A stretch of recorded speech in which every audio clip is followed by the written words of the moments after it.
Hi, welcome to the award-winning Ed Brown Show. And once again, we're going to take you back 1,000 years. Then we come into 1941, with the Tuskegee.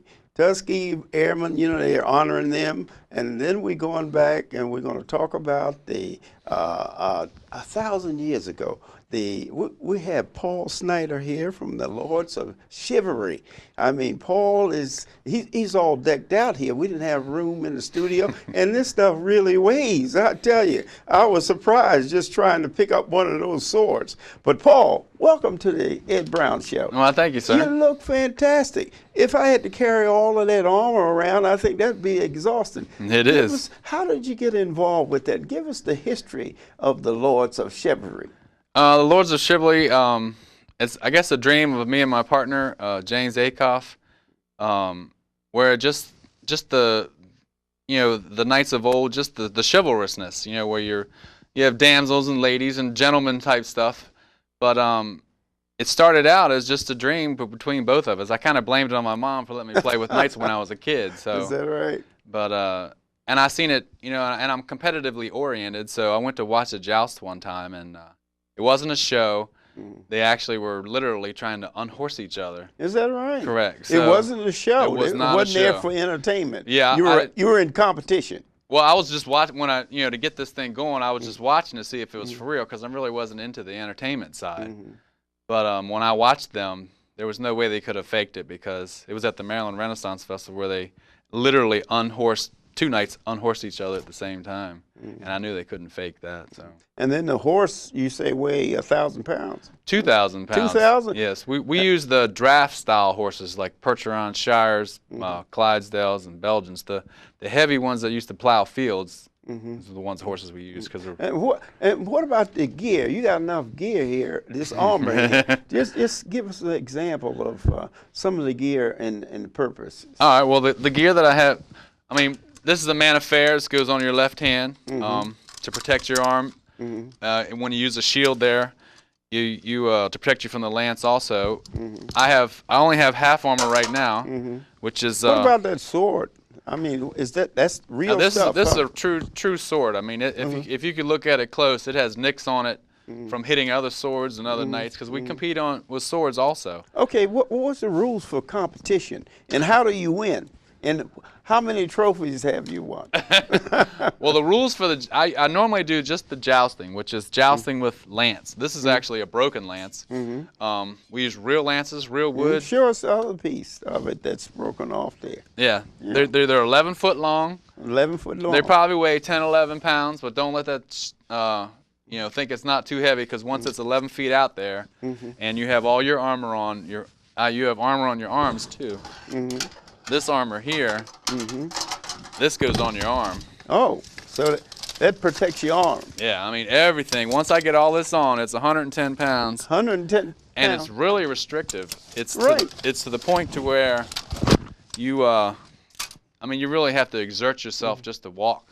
Yeah. So every little bit helps. You gotta have somebody to help you. Well, what are the rules of the game, and how are the games? And tell us some of the events that you've won. Okay, the rules of the game are when you're jousting a person, we put caps on the lances. You have targets. Usually the targets are plates that you bolt on.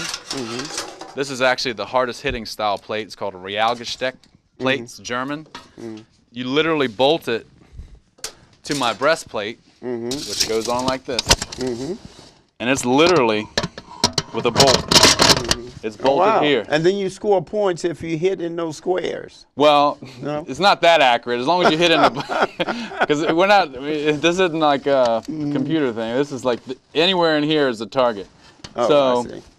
And I wear a buff like this picture dictates.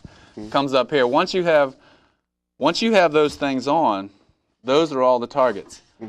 And these actually catch the lance. This grid here. Well, the lance will go in here and lock, and you will seriously have a good hit on the person that you're hitting. Now, what about the referee? How do you score this? How can you see that? Is he riding along there with you or what? You know, there's a lot of people on the field. There's a master of the list who decides everything. There's usually a judge at each end. So they're looking for targeting. If you hit the target, you get a point. If you hit the target and break just the end of the lance, you get 3 points. If you break the entire lance, like this one was broken entirely, you get 5 points. If you unhorse the other knight, is your ultimate goal is to unhorse him. Oh, I see. You get 10 points. Okay, if you can get him off the horse, you get 10 points. Right. Okay. In tournament style, though, if you're unhorsed, you have 2 minutes to get back on your horse to keep competing. You go against every knight competing once, and you have 4 passes. So you can compete your 4 passes as long as you can get back on your horse within 2 minutes. So whoever wins overall, so you can be unhorsed during a round and still outpoint the other guy and actually win the round. So, and I do it all over Tennessee, Texas, Florida. Is that right? There's kind of called the World's Now competition in Colorado. I've gotten first place in Colorado for the light division, which is with Shield, this Shield here, and that's the target. I've got this year I'm East Coast champion for heavy armor, which is trying to unhorse the other guy. Maryland Renaissance have a tournament at the end of their fair, so I took first this year. But them guys made me earn it big time. Yeah. What do you mean made you earn it? I was hurting pup after it was over. That's why. That's what I mean. Some of them guys are tough, man. Yeah. I mean, you just don't walk out there because you have to go through challenging. You have to be on target. You have to go through years of control with the lance. You can't. How long do you think it takes to train someone to Depends on who be you competitive? Are. Some people within a month, they'll never be able to do it. The same with the horse. If you'll know within a few weeks whether the horse will even think about doing it, because it's unnatural for a horse to charge at another horse. And my horse, she's my partner, and basically when you're charging the other knight, you have no control of the horse except for your feet. Is that right? Yes, because I have a lance. Okay, you have a lance in one. And I got a shield. And a shield. What? You don't have control of the reins? What happened to that? She's my partner. Oh, I see. She does what I say. If you give verbal instructions I give to the horse. Foot. Oh, the foot. Or the instructions to the horse. A horse is so much different than a car or a motorcycle. I don't need my hands. She's doing all the thinking on the ground and running, and she knows what she's supposed to do, and I do my thing, and she doesn't know it's a game. Well, how long does it take you to train a horse? It depends on what horse. This horse in this picture here, it took her just a couple years. I mean, she didn't like it at all at first. She kind of was confused. The other horse I have now, a black and white Clydesdale, maybe 3 months, and she was just beautiful horse. On the ball. Yeah, they're great. Yeah. So, I mean, do you have a special diet for her? Yeah, depending on how much you work her, but I mean, like a normal horse. I mean, it's a workhorse. I mean, she knows her job. When I put the armor on, she's a whole different horse. She'll do trail rides and take kids on her, but when I get that armor on, you take kids on her too? No kidding. But when Daddy gets on her, when I get on her, that means work. Huh? Yeah, it's time to. And like I said, they don't know it's a game. So, charging at that other horse, they literally, you can watch my horse, look in the other horse's eyes. Her ears go straight back. Me and her together, she can literally make that other horse leave the list by intimidating that other horse. And I can, and for our benefit, I can take off that night, because when they get to impact zone, that other horse will literally leave the list and throw him off and give me a chance to hit him. But she's chased horses out of the list because of that. Okay, now when you said list, what's that, the area that you have the challenges in? Yes, you have 2 lanes. And how large is that? They're 6 foot wide. 6 foot wide. With ropes. My horse is 4 foot, 3.5, 4 foot. I mean, she's wide. Okay. So the narrows the margin down. So you have to really you end up getting really close to that knight. Right. So it's 2 lanes. You do 4 passes. They're open at each end. So you go down. It's just like it's set up. Dueling came from this idea. Oh, dueling. You're back to back. You start out back to back. You turn, And then you turn, charge each then other. you charge. It's Oh. just like dueling. Okay. So when will this be in the area here? When you going to be in here for a show? In Maryland, it starts the end of August, the Renaissance Festival, Maryland Renaissance Festival in Oh, Crownsville. good. That's August through October. Do you have a class or something that you're teaching young people to? I teach people how to joust. I train horses. Oh yeah, no kidding. So I do it all. Oh, great. So Yeah. you do, and what about the young people? You, Oh, man, how they love young you have to get involved in jousting? And jousting, probably at least 18. At least 18. Yeah, because you know it's pretty serious stuff. I do shows at my church too, and take kids for rides, and just get them introduced to it. Is that right? Show them the armor. And it's also, to me, it's I have a cross on my shield, and it's the armor of God to me too. You know, the shield of faith, and right. you know, that's the meaning. That that's what I was asking you earlier. You know, the meaning of the shield itself, the color, right. and the symbol on it. Correct. Right. That's yep. The sword. I mean, the breastplate of righteousness, the feet shod in truth. I mean, and all this gear is just for one night, right? Yep, just one. I mean, you put all of this on in order to. Now, how do you train? You train with another knight, or you? Yes. I'm actually in the process of training. It's called a kit. Knight in training, and he's coming up to my house here in a little while. He's bringing up a kind of a green horse, which is a newer horse, which happens to be a Clydesdale too. So what'll happen is we'll put light armor on, which basically be this chainmail, and we'll do shield tag, which means he's just trying to hit my shield, I'm trying to hit his.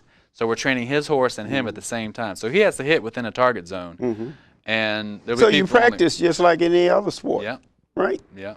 Well, it sounds great, fantastic. Yeah, it's I'm glad to have you here on the show here, Paul. Yeah. This is very unique. Here we went back 1,000 years in 15 minutes. Well, the even more unique thing, Maryland State sport is jousting. And Maryland State sport is jousting. And you saw it and heard it right here on the Ed Brown Show.